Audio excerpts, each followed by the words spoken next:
huge! Paimon can totally believe it took an Adeptus to build this. But how do you operate this thing? Just think how much strength you would need. It is currently inoperable in any case. This device is broken. Aw, what? It broke?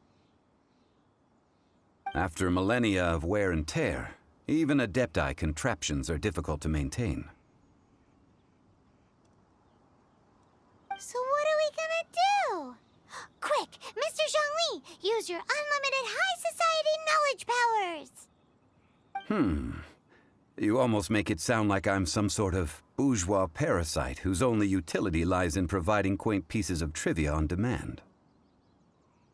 That said, let me think for a moment. Ah, yes. Spare parts were made for the Guizhong Ballista when it was first built, in case it was damaged in battle. As I recall, there is a military supply post from that period somewhere inside the pass. If we can retrieve the spare parts from where they are stored, we may be able to repair the Guizhong Ballista. So, what you're saying is that you actually understand the working principles? I have a smattering of knowledge on the topic. With the parts in hand, I could at least tinker with it.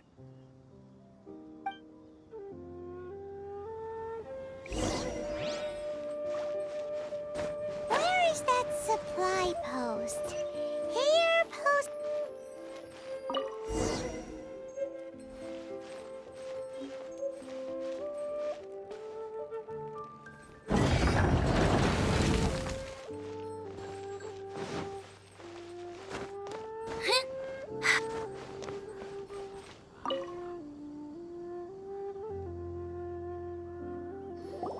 Ah, these parts look useful. One moment. I will try to repair the device. It is done. The Guizhong Ballista is more intricately designed than I thought. Ooh! Now how do we turn it on? It's easy enough. We simply need to do this. Look, it even has a scope. Over here we have... nothing. And over there... more nothing. Hey! Just what do you think you're doing? So you fixed up this turret because you're planning to do what, exactly? Not a turret. A Guizhong Ballista. Also, kindly state your name before you ask a question. It's just good manners. Ha! Are you blind or something? You're looking at the leader of the treasure hoarders, old man. This area's supposed to be chock full of hidden treasures, but you can't get anywhere near them with this thing keeping watch. It might look like any other mechanical device, but trust me, it's got a mind of its own. Last time we approached the mountain, it nearly skewered one of our guys. A few of us risked our lives to disarm it, which amazingly we managed. And then we turn our backs for 2 seconds, and you've already gone and repaired it! The next thing you'll be repairing is your faces, and that's if you get out of this alive! Tut tut. Vandalizing the legacy of an Adeptus for selfish gain. Disgraceful behavior. It is not we who need reprimanding, but you.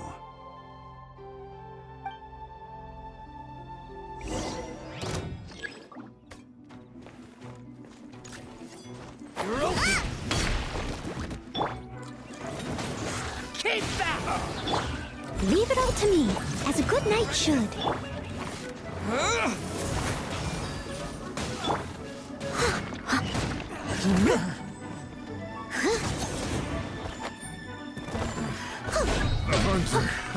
Another test subject.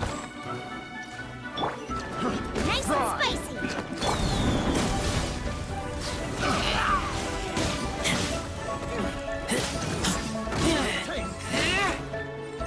That's right.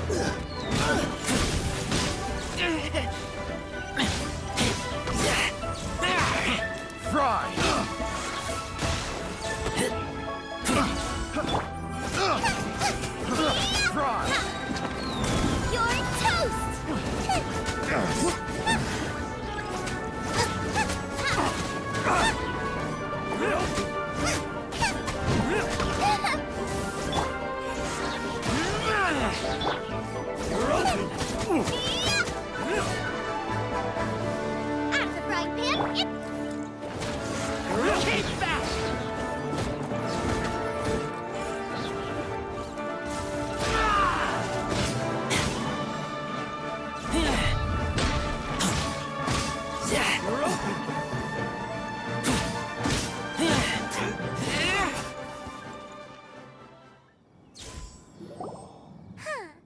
These lowlifes didn't know who they were messing with. Troubling ourselves over this rabble is not worth the time. We should focus on our contract with Chi-Chi. Oh, yeah, that! So we've got the Guizhong Ballista working, but where's our Coca Goat? A search using the Guizhong Ballista revealed no significant life forms nearby, save for the usual wildlife. What's more, a contraption built using Adeptus technology should have no trouble detecting an Adeptabeast, as Chi-Chi put it. Which means... a Paimon wouldn't go that far. We did something positive, right? We won't solve anything while standing here and racking our brains. Let's return to Boo Boo Pharmacy, explain that we could not find a Coco Goat, and review our next step.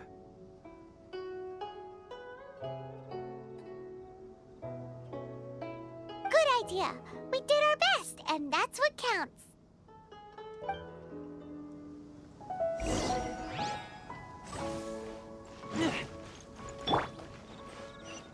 Race you!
Forgive us. We were unable to fulfill our end of the contract. We found no trace of the Coco Goat Adeptabeast of which you speak. What a disappointment. Don't worry about it. But I feel very disappointed. Oh, poor Chi-Chi. Why does Paimon feel so guilty all of a sudden? Cocoa goat milk is tasty. So tasty. Much better than normal goat milk. Only an Adeptabeast could make such tasty milk. I'm sorry. I have a poor memory. I cannot remember the name of the milk. That's why I wrote it down. Where did I put it? Ah, here. This is the name. Coconut milk. Huh?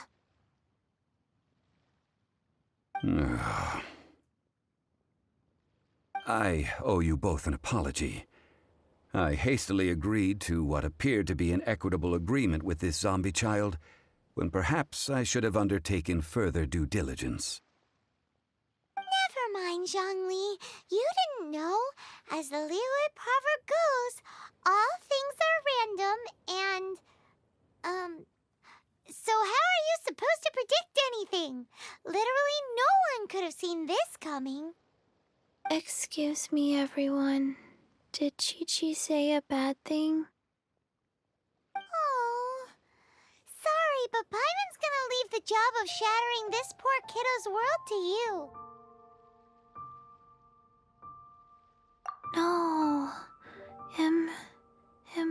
possible?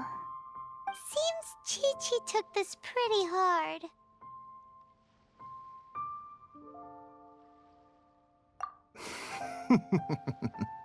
Someone learnt a valuable life lesson today, then. Thank you all for looking after my little Chi-Chi. Might I ask who? Ah, how rude of me. I'm Baiju, boss of the Boo Boo Pharmacy.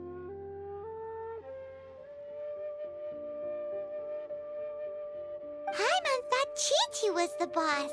Turns out it's some wacko who wears medicinal ingredients around his neck. What a sorry state of affairs. This little mascot is even more of a simpleton than Chi-Chi. Ah! The medicine... The snake is speaking!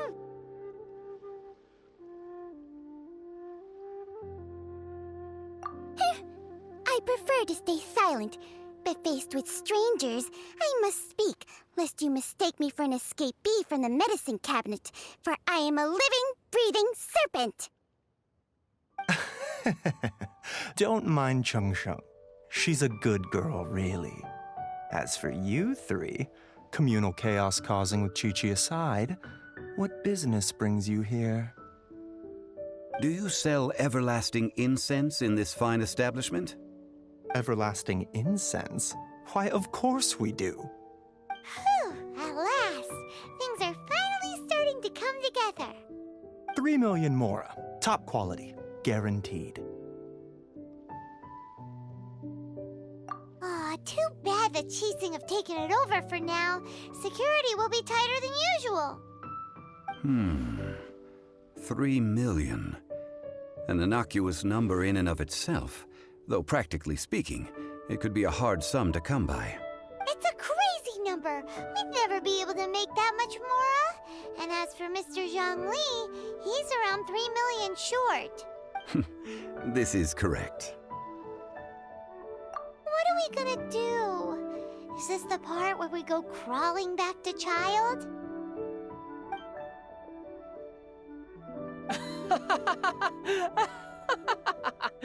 Coco Goat! Coco Goat! My sides hurt. Oh my goodness. I cannot believe you fell for that. Hey, less laughter, more sympathy. I'm almost in tears over here. Thank you. That was the best laugh I've had in a long time. In return, I'm more than happy to sort out this mess you've managed to get yourselves into. Excuse me, sir. Dr. Baiju, isn't it? Truly honored. I'm Child, one of the Fatui Harbingers. Forgive my audacity, but I see a... If Boo Boo Pharmacy needed a stable supply of, say, coconut milk, the Fatui could help by setting up a robust and speedy distribution network. Strange. I knew the Fatui infiltrated businesses with seductive deals, but so much fuss over coconut milk? Coconut milk. Baiju, quick. Chi-Chi wants coconut milk.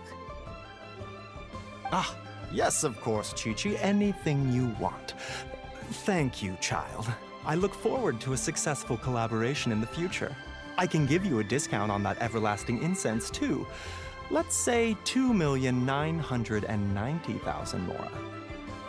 That's like zero difference from 3 million. 2,990,000.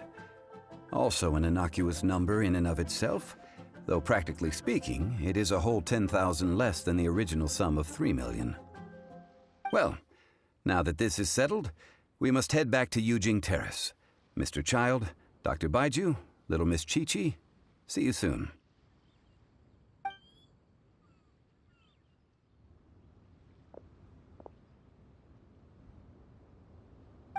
That lot is an absolute riot. Honestly, I can't remember the last time I laughed so hard. So, you've been eavesdropping, I hope.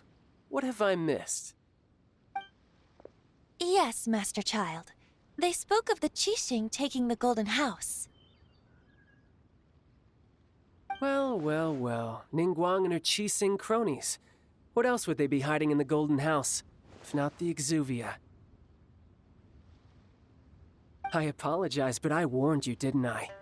As the old Liyue saying goes, the walls have ears.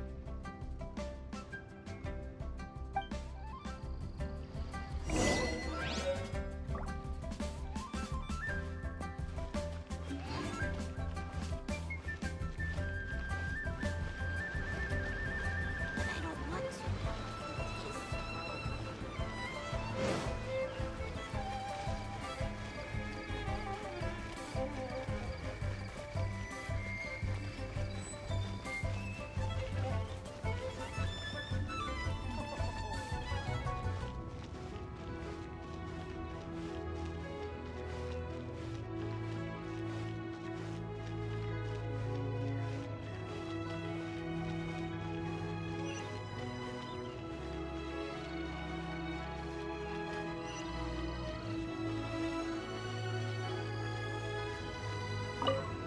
Well, as it stands, we've hired helpers, and we've acquired the everlasting incense.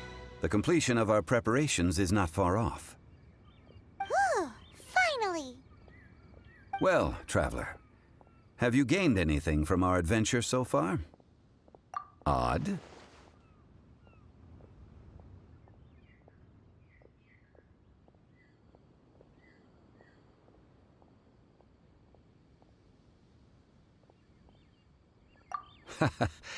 Which is it, I wonder? The questions that such travels raise are ever so complicated. Well, I'll leave you to ruminate over it yourself. As to remuneration for your help, I've decided to treat you to a meal. Oh, yes, don't worry. I will remember to bring the Mora this time. Tonight, I shall take you both to an old hole-in-the-wall, praised throughout Liyue. Hole in the wall? As in a cool restaurant? Indeed. Let us meet near the harbor, at third round knockout.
Ah, you're here.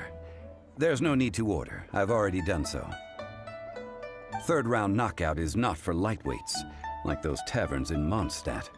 Here, the owner does not take such unorthodox orders as fruit juice. I ordered some wine-fermented sweet rice balls for you, if that counts. If it is to your liking, dear customers, I shall continue the tale of Lady Ningguang's Jade Chamber.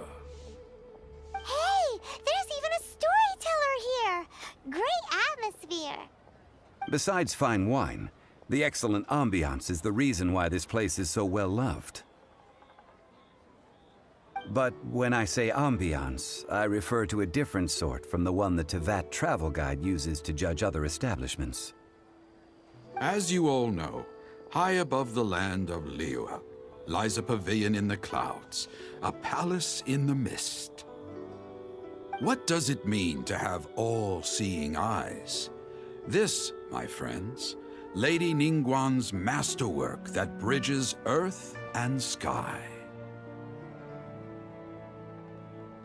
Imagine, the weather is clear, and you gaze down from the deck on the world below.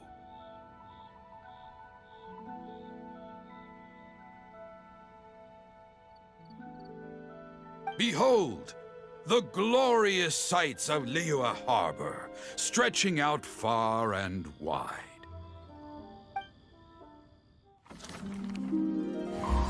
They say that when Lady Ningguang ponders important affairs, she retreats to her jade chamber with none but her 3 closest confidants in tow. Why brings she these trusted 3 to sift through sources, dig through documents, looking for information? Piece by piece, facts and figures paint a picture on the walls of the chamber. But well before the wall is filled, Lady Ningguang's mind is made up. Having made her call, she has every last document shredded, and whoosh, she scatters the shavings out her window. Ah, look at them, how they billow in the wind like a sudden swirling blizzard. As the fragments fall, traces of text flicker before the eyes of the merchants of Liyue, like ink stains in white snow. The saying goes, the rarest treasures in the land are the words brought by the paper snow. For the words of the Tianquan have the power to move mountains, and all throughout the land know it.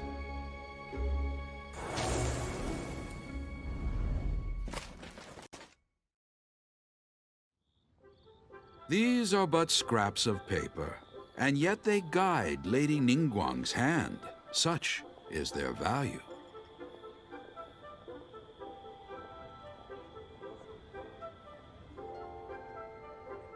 Merely grasping 1 or 2 of them will surely gift you a fragment of her wisdom.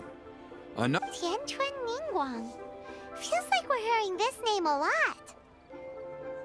Liyue locals talk about her. The Fatui hate her. She's most likely the one who hid the Exuvia, and we saw her at the Rite of Descension. Huh. Paimon wonders what sort of person she is. At last I have found you. You who returned from Jueyun Karst. Who's there? Wait, I am not with the Millelith, nor am I here to claim your bounty. However, I am an emissary of the Liyue Qixing. My name is Ganyu, secretary at the Yue High Pavilion, and I have come specifically to meet you. Well, in concrete terms, I am the corporate secretary for the Qixing. At the moment, I am serving as Lady Ningguang's special emissary.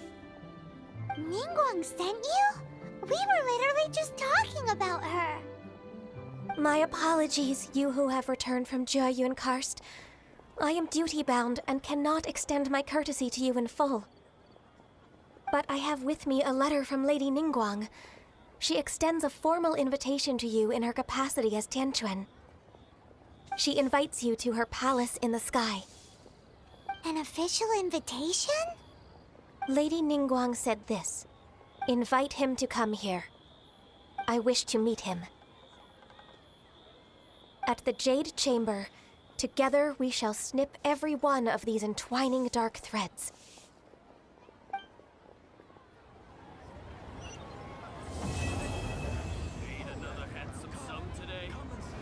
And with that, the emissary who called herself Ganyu just disappeared. But we've received an invitation from the Liyue Qixing. Paimon still can't believe it. We'll be meeting people that have way more money than Paimon could ever count. We should be on our best